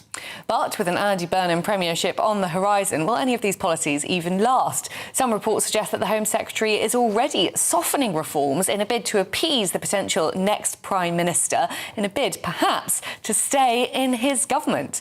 Well, human rights lawyer David Hay joins us now. David, this has been a story for a very, very long time. Migrants abusing that Article 8 of the ECHR, that's the right to a family life, in order to avoid deportation. There was that unbelievable, infamous case of an Albanian criminal who was allowed to stay in the UK because his son didn't like the chicken nuggets in other countries. The government gave advice on this a year ago, told judges to not take the Article 8 so literally, essentially, and to stop them preventing deportations. Judges didn't listen then. Why would they listen now? Hi, good morning to you both. I think, you're perfectly right. I mean, it's nothing new that the human rights law has been abused by people that they were not put in place to protect. That's nothing new. It's been happening for decades. And I think, Shabana Mahmood is very, very good at jumping on the bandwagon, if you like. Perhaps you could call her the best showwoman in British politics at the moment, because she's saying all the right things to people that want to hear these messages. But is anything actually going to change? We're already hearing things are going to be watered down next week. Will they actually be in government? Will she be the Home Secretary? We don't know these things. And it's absolute fact, yes, human rights laws are abused by the wrong people regularly and in tens of thousands. That's a fact.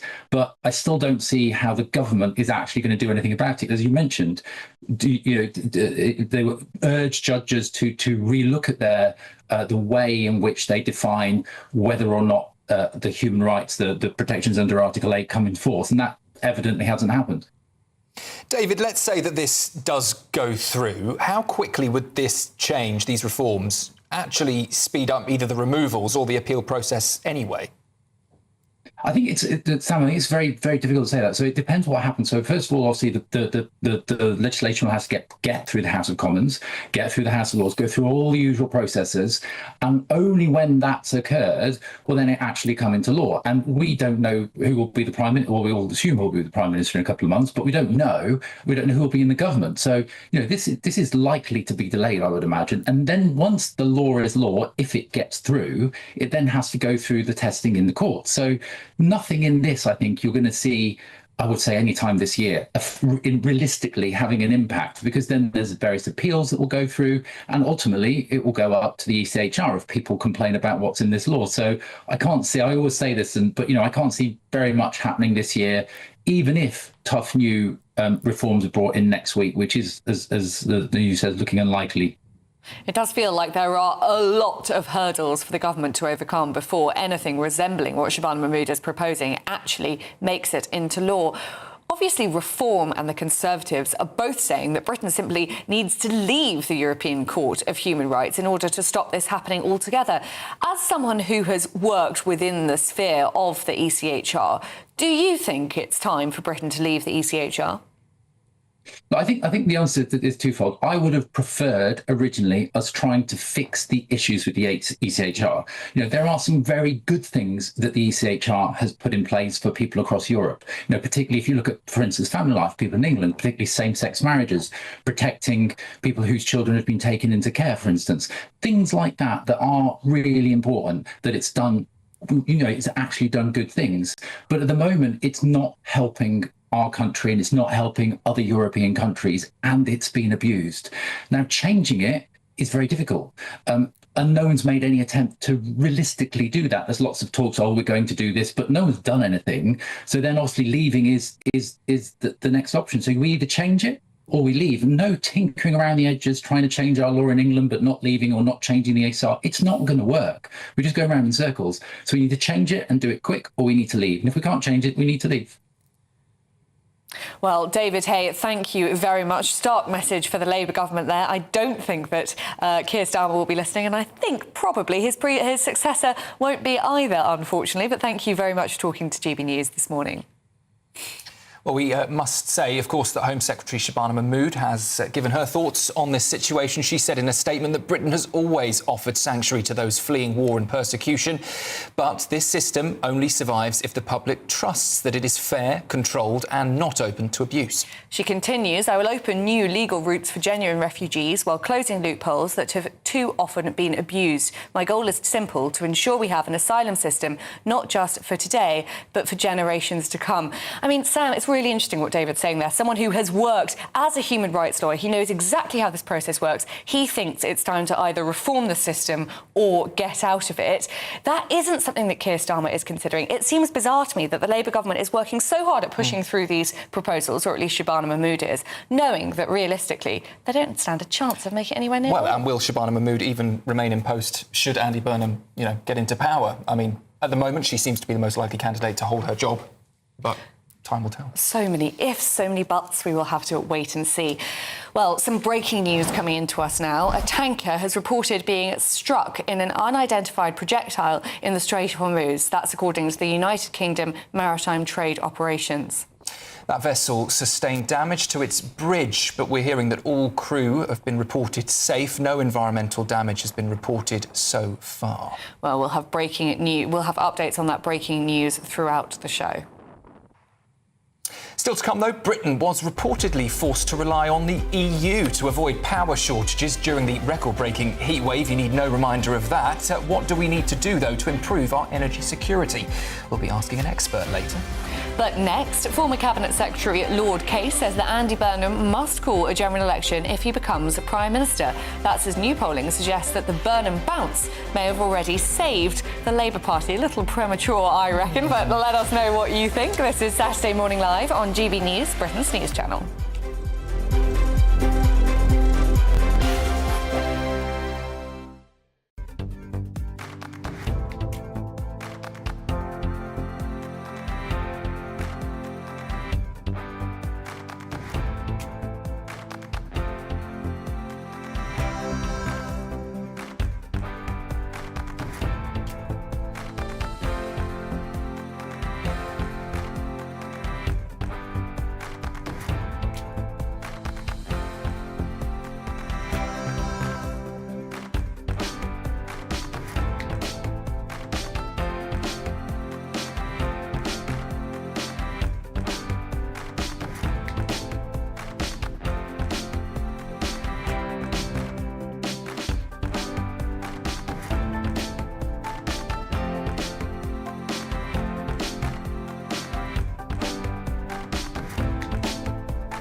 Some people enjoy lazy Sunday mornings, but not me. What's the truth of the matter? So that's a very live question. Would you support him if he waters down these plans? Before the spin sets in, I'll be getting to the truth. This is personal. No soft questions, no easy answers. It's one thing if the state has rules in this country. It's another thing whether the police and others actually police them. Setting the agenda and holding those in power to account. You can't really blame her if the system is set up this way. You will not want to miss it, trust me.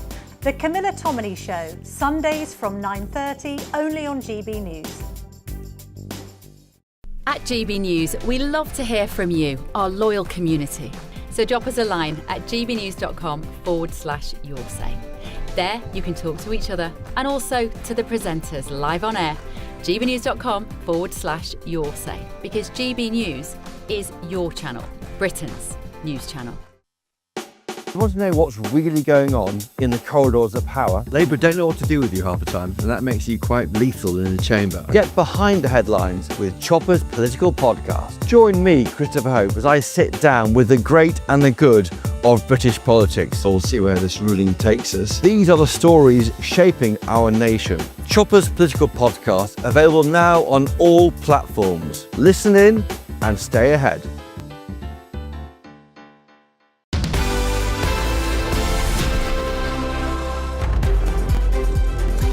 Very good morning to you. Just wondering who's going to start, but I went straight for it. It is Saturday Morning Live, just gone 11:23. Now, this year we are celebrating 5 years of GB News, and on 6th of August we'll be holding events across the country, and we want you to join us.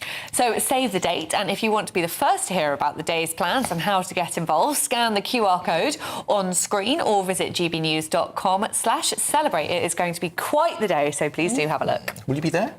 I hope so. Yeah, I hope we're invited. Sounds exciting. No, our picture's not on that graphic, by the way. Shocking. Oh, we better draw ourselves on a bit of AI.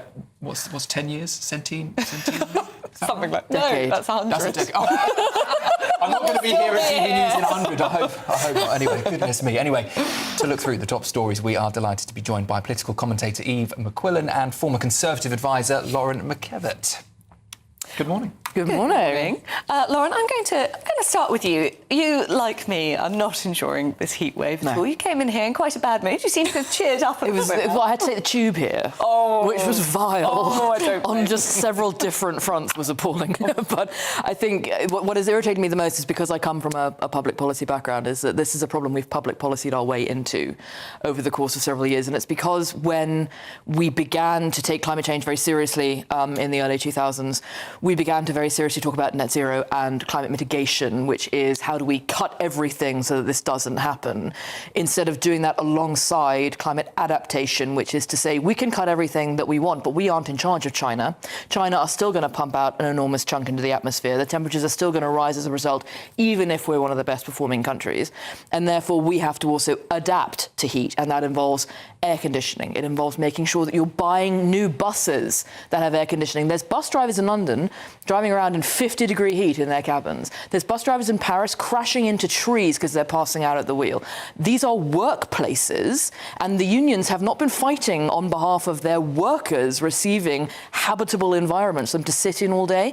Nursing homes in this country do not have air conditioning. Nurseries in this country do not have air conditioning. If this is the new normal, and we are not talking about mitigating the new normal in day-to-day life, then we are talking only about punishment beatings. And you must accept this, because this is just the new, and if you'd cut your emissions earlier, then this would go away.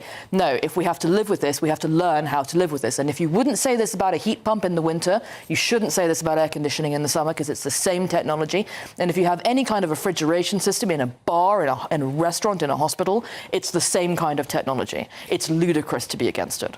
Eve, it does seem sometimes as though the UK is uniquely poorly prepared for heat waves. Do you agree with what Lauren's saying? We should have prepared for this much earlier, and if not, we should be preparing for it now. I think we're extremely poorly prepared, but we've just been having a conversation backstage where we were talking about how France is also poorly prepared. And Germany. And Germany. There's lots of poorly prepared people. I think that we're completely behind the times with our public policy. We don't allow people to have aircon in flats in Britain because of the heat island effect, where it pumps out more hot air, it gets hotter. But we've gone past that stage now. The temperatures that people are having to live in with nowhere to go, no cool public spaces available, people are getting sick. In France, the heart attack rate has increased fourfold in the last week. We really need to be looking at how do we live with this. So my flat has been 29 degrees all week, and I have an air conditioning system because I'm in a new build flat, except I don't have an air conditioning system, I've discovered. I have what's called a passive cooling system. So it is a fan-based system that doesn't actually seek to lower the temperature beyond maybe 2 or 3 degrees. Just pushing the air around. Just pushing the air around the building.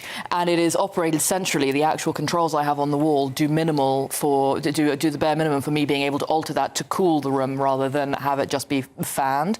And that's the planning system that we've put in place across the country. And we've put in place tiny windows. I don't know if there was some massive spate in this country, people falling out of windows. I know it's a problem in Russia, but it's not a particular problem here. And yet we've managed to plan our way into windows that are about sort of a foot wide in some new builds. And Michael Gove does not get nearly enough credit for that. I mean, when my son was born, just to say, that was in December, luckily, and so it was very cold. But the midwives at the hospital, everyone at the hospital, impressed upon us over and over again the importance of keeping his room between 16 and 20 degrees in order to prevent sudden infant death syndrome.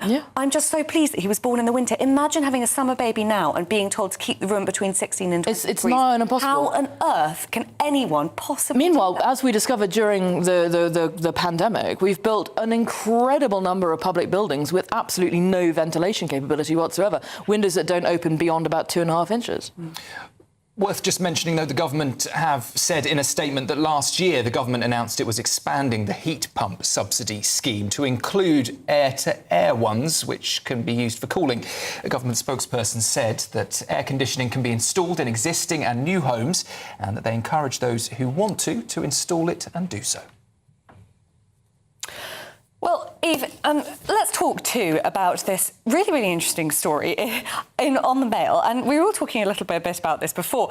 Gen Z aren't learning to drive. Lauren and I can't drive either, so it's clearly not just Gen Z. But this is fascinating. What's this about? Is this about Gen Z not being that interested in sort of driving independence, or is it more and more people living in cities? Personally, I've never really seen the need to drive, partly because my husband can drive. Why keep a dog and bark? But also, I live in London. 2026.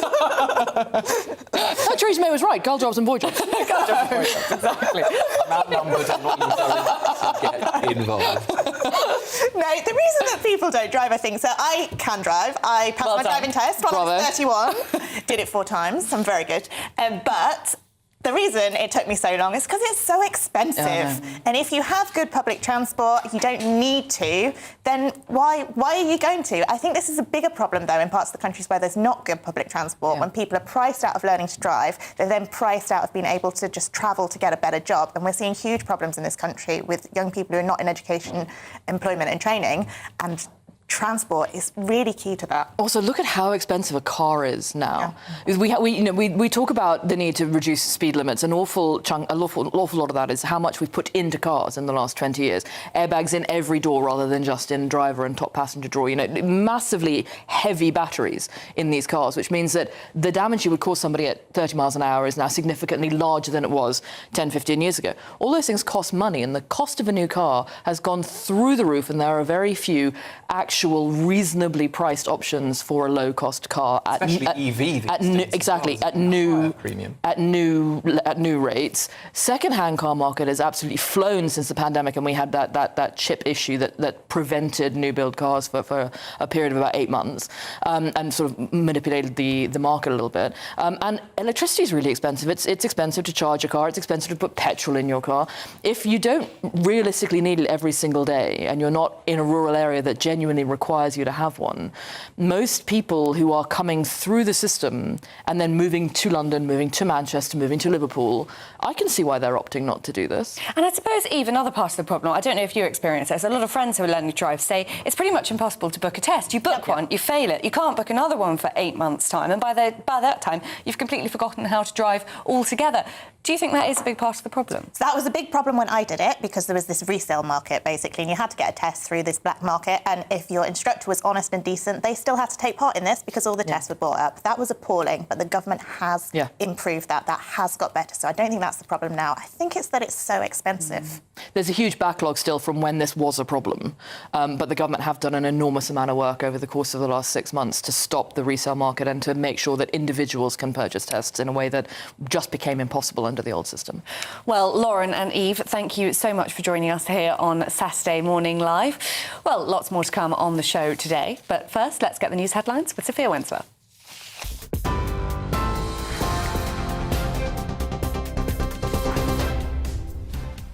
Sam, Olivia, thank you. Your headlines at 11:32.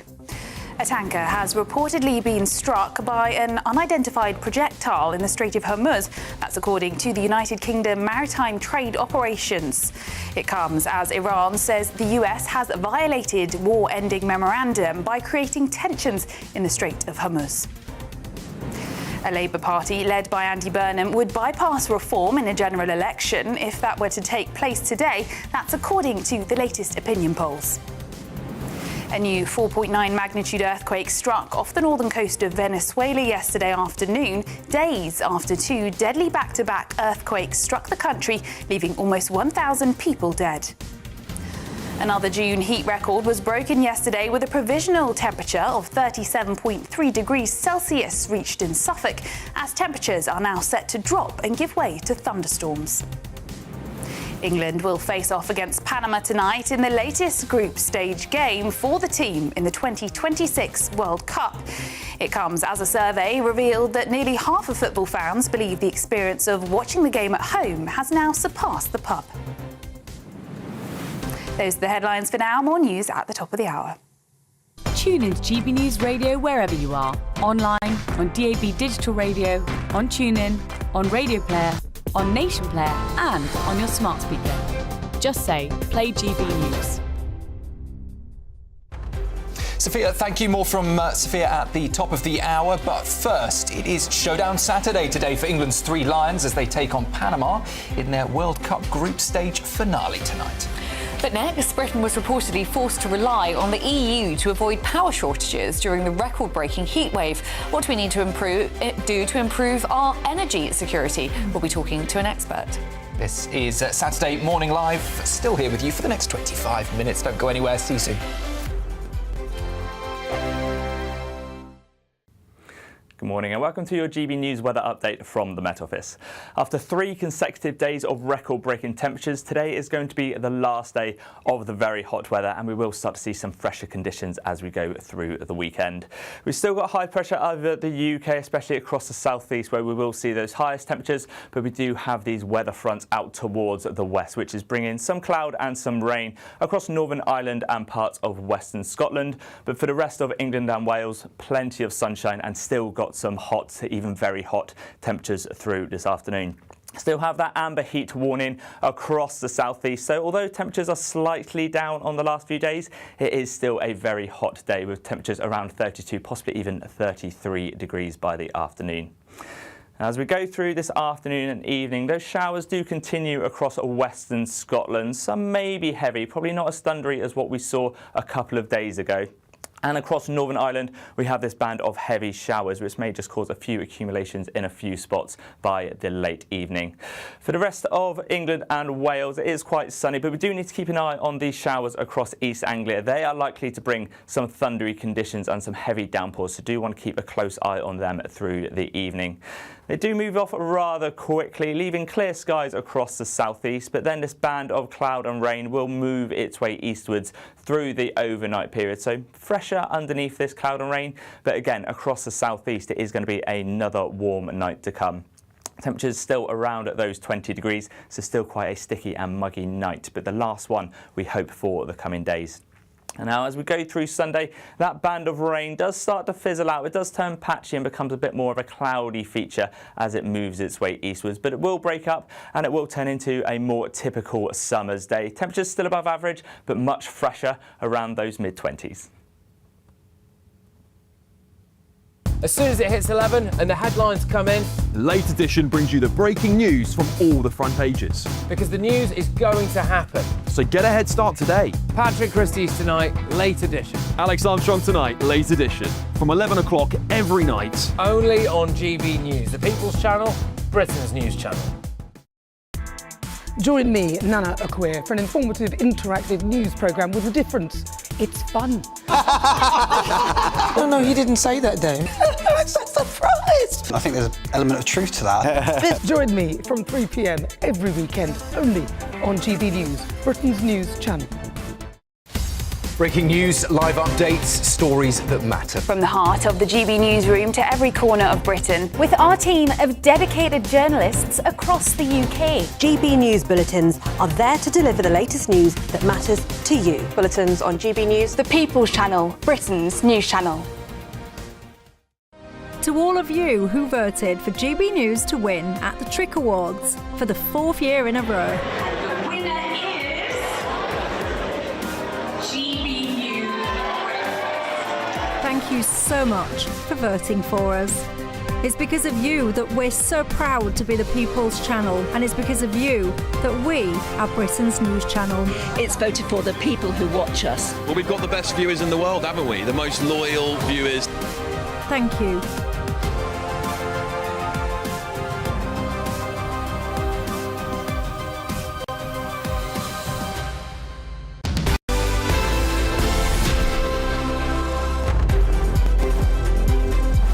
Welcome back to Saturday Morning Live. It is 11:38, and let's just remind you of that breaking news coming into us this morning. A tanker has reported being struck by an unidentified projectile in the Strait of Hormuz. That's according to the United Kingdom Maritime Trade Operations. Reports suggest that the vessel sustained damage to its bridge, but at this stage all crew have been reported safe and no environmental damage has been reported at this stage. So that news just coming in, that a tanker in the Strait of Hormuz has been struck by an unidentified at this stage projectile, according to the UK MTO. We'll keep across the details and bring you any further developments throughout this show. In other news, Britain has been forced to urgently import more electricity from the EU to avoid power shortages during the record-breaking heatwave. The National Energy System Operator, which manages the grid across the country, issued a rare emergency power supply warning after soaring temperatures triggered a slump in solar energy, with panels struggling to work in the hot conditions. Well, the former CEO of Energy UK, Angela Knight, joins us now. Angela, we all know that the grid struggles in cold weather. We often have power shortages then. But it seems as though it is also struggling in hot weather, partly because solar panels don't work in the heat. Can that really be right? And what can the government be doing about it? I know it's making people, I suspect, smile rather wryly at that because, you know, a lot of us have got solar panels. I've got some solar panels here and could see that they were stopping working as well as they should do. It's something like about 25 degrees centigrade that they start to struggle. And we've been in the 30s. So all these solar farms that you've seen up and down the country have not been producing what they were expected to produce. And so we had to look elsewhere. Now, we always do import a certain amount of electricity, so that's nothing new. What was new is that here in summer, suddenly the grid turned around and said, we need quite a lot more. And it's more than 20%, I think, was brought in on our interconnector lines. What this tells us, though, is something sort of rather more long-term and rather more serious and pertinent, whether it's summer or winter. And that is that we need to have more backup here in this country now. We need more backup because so much of our power is produced by renewables, either by wind or by solar. And secondly, we need more backup simply because people are starting to use more electricity, and the intention is to use more electricity. We've run our backup very, very fine indeed. We need to have what I'm going to call conventional power stations available online. We need some more nuclear, but we also need to be able to bring on gas. In fact, I would say this is another reason why a rethink of how we produce our power for the future really does need to take place. Angela, speaking of that rethink then, what do you suggest that ministers could do now to help turn this around, prepare for the future and lower people's bills? That is the primary concern of many, many people watching this. Yes, it is the primary concern. The first thing that we need to do, though, as I say, is we need to concentrate on building more power generation here in the UK, which does not rely on intermittent renewables. That is either small-scale nuclear or we need some more gas. It's absolutely staring us straight in the face that we haven't got enough. I think the second thing, as far as bringing down bills is concerned, is one of those things that I've said time and time again, And that is, we have this complicated way in which electricity is priced on the wholesale market. And after all, the wholesale market determines what we pay as domestic and indeed what industry pays. And this complicated method of calculating the wholesale price artificially brings the electricity cost up to the price of the most expensive generator. So you can have cheap things on there, but you still pay the price of the most expensive. That needs to be renewed. Excuse me. The third thing, of course, that we need to do, and I think we're all well aware of that, is instead of bringing gas in from overseas, let's do some more drilling in our own North Sea. As what that means is we'll get some more tax income from that. That can be used, yes, to help people who have difficulties with their bills, but also it will be a job creation exercise, and we need that. So that's three things. They could actually start that programme tomorrow. Well, Angela, those all sound like very sensible suggestions to me, but I don't think that Ed Miliband, the Energy Secretary, is particularly interested in making any of those changes. Do you think that... Angela, I just think that perhaps you weren't able to hear Olivia there at that moment. I think the question around Ed Miliband and his policy, perhaps not following your train of thought. No, Ed Miliband needs to be shifted. He's both a theoretician and he's almost got sort of fanatical about energy, that it all has to be done his way, net zero, as quickly as he possibly can, regardless of the price and regardless of other priorities. As we've seen over the last few weeks, he considers that doing his net zero project on a short timescale is more important than defending the country. And this is something that does happen from time to time, that you get somebody who I'm sure is very bright, but they just get fanatical over something.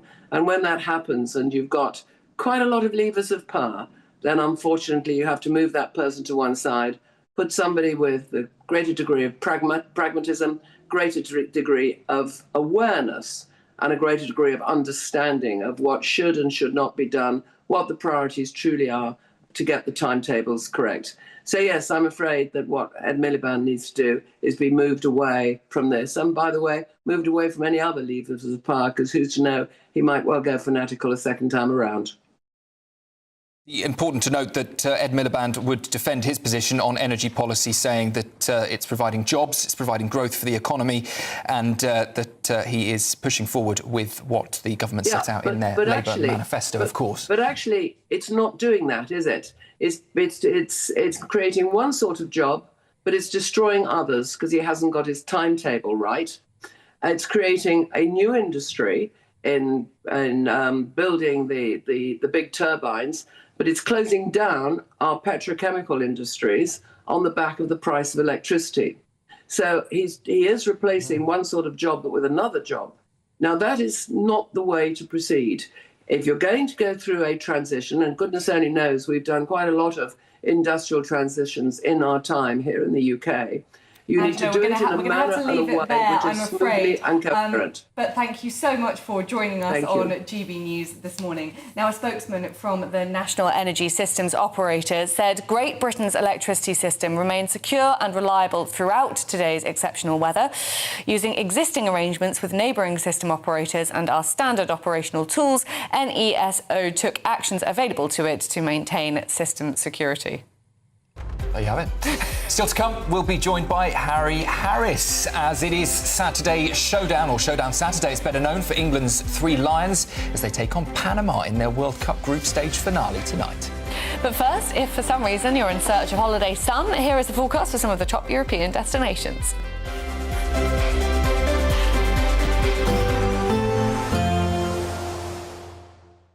You're looking happy. Well, the forecast looks good. So you've sorted the travel insurance then? All Clear Travel Insurance sponsors GB News Travel Destinations Forecast. The very hot weather in Western Europe pushes eastwards through this weekend. Sunny and warm for many other areas of Europe throughout this weekend. Highs of 28 degrees in Tenerife on Sunday. There's a risk of heavy rain and thunderstorms moving up across parts of Spain as well as France. Over the Alps as well, a risk of thundery downpours, and it will turn very hot across parts of Italy in particular through Sunday. But here's your outlook. It remains very sunny for many areas. Temperatures in the low to high 30s. Have a good day. All Clear Travel Insurance sponsors GB News Travel Destinations Forecast. I'm Michael Portillo. This is GB News, Britain's news channel. This is GB News, Britain's news channel. As we know, in a democracy, you're free to choose how you want to celebrate. And this is right on brand for Donald Trump. He loves to be a big spectacle with any celebration he does. He wants it to be big. He wants it to grab headlines. And clearly right now he wants to show strength. So it's a tactical decision as well. As we know, there's a very unpopular war going on with Iran, and he's hoping to announce a deal tonight, which would be the greatest birthday gift he could get, because we do need a deal. But it's only Donald Trump who would choose to do this. A lot of the people who follow UFC voted for him, and he's being tactical ahead of midterm elections, trying to show strength. GB News, the People's Channel. Nana Queer, weekends from 3 p.m.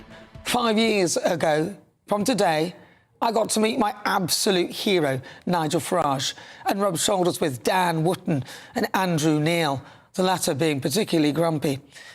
He was less than impressed as well when the sound failed during his first broadcast. The lighting was dreadful. I looked mouldy, and at one point I was practically invisible during a breakfast show because of a black backdrop behind me. I was little more than eyes and teeth. We faced obstacle after obstacle, including Stop Funding Hate, an activist group that set about trying to destroy us before we'd even broadcast a single second. Advertisers were frightened off, and hostility towards the channel was actively encouraged, which was deeply ironic. But still, we persisted. If anything, it made us more creative and more resilient. GB News, the People's Channel. Sunday with Michael Portillo from 11, only on GB News. Ian McKellen is helping relaunch the Yard Theatre up in Hackney, which reopens this summer, with a new purpose-built 200 capacity auditorium. Tiny, but he'll be doing a brand new version of King Lear. Up in Scotland, Alan Cumming has taken over the Pitlochry Festival. And I just want people to know that all these small theatres, number one, it's not such a big risk. Ticket prices are £30, £35, £40, top price. And you can find less than that. So you can take a risk, but you'll go along and you'll experience something. You'll be part of something. And I am a huge fan of what we get in the West End. It's world class, but it is a lot of money. And it's sometimes just a little bit predictable or complacent or safe, I would say. Not always, but sometimes. GB News, the People's Channel.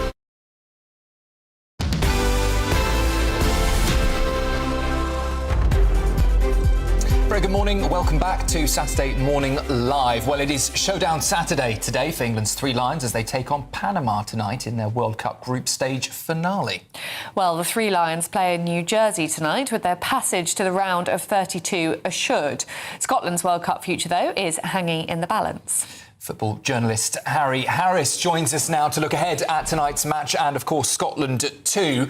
Harry, good morning to you. Panama obviously out, I believe, already from the World Cup, but England set to play them tonight. They're already at the top of the group that they're in, but an underwhelming performance against Ghana in their last match. What are you looking for tonight?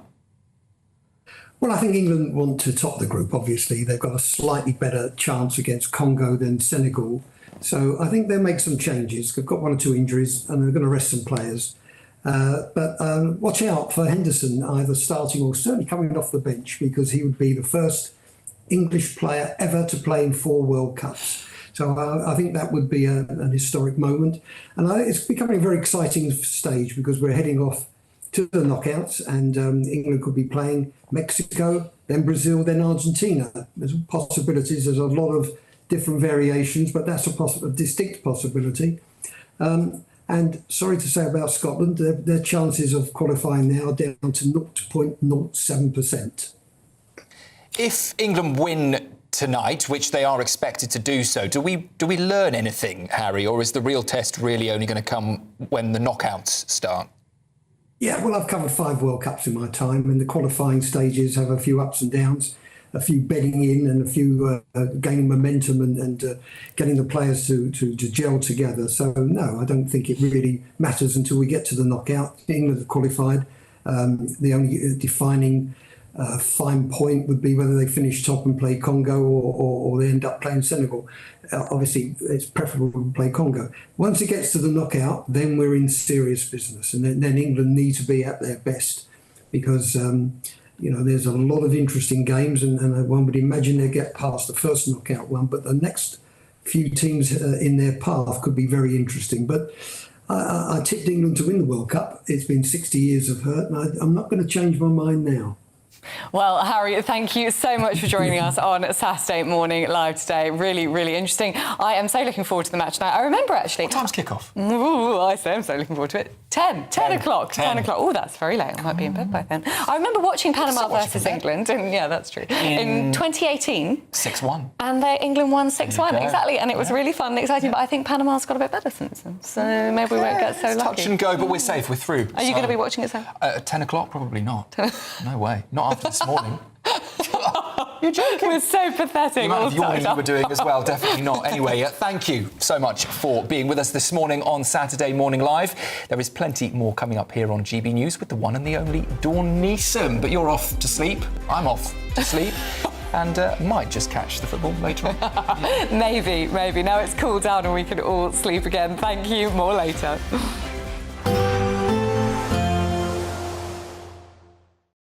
Today, clouds overhead, total zen within. Boxed Solar sponsors the weather on GB News.